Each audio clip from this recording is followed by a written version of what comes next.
balik sama saya Reski nanti lagi sepi di Tribun Lampung Wiki atau Tribun kali ini saya sedang ada di mana di Lampung ini sudah sangat terkenal nih ya jelas ya Pak ya, ikoniknya dan bisa teman-teman sendiri lihat dan saya sudah bersama dengan Pak Sadri ya Pak ya. Bapak selaku takutnya ya boleh perkenalan dulu. Ya.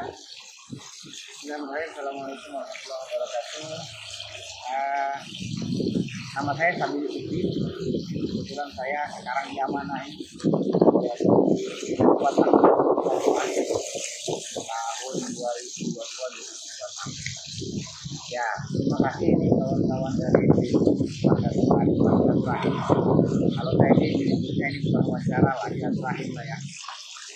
Kami juga akan menunjukkan apa saja sih yang ada di Adua. Walaupun sebenarnya Adua sudah dikenal di tempat ibadah di Bandar Lampung maupun termasuk kawan-kawan yang para turis lah, turis yang dari Jakarta, dari Palembang, yang keluar dari Hongkong.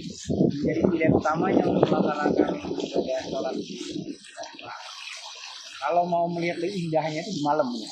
Ini malam lampunya hijau, air mancur, ikan, banyak orang-orang yang datang memberikan makan ke ikan, sembari makan juga di warung. Kalau orang nyebutnya warung Adua lah ini. Lampunya itu diiringi dengan air mancurnya. Ya seperti inilah. Kalau kita ke dalam, kita lihat-lihat ke dalam nanti.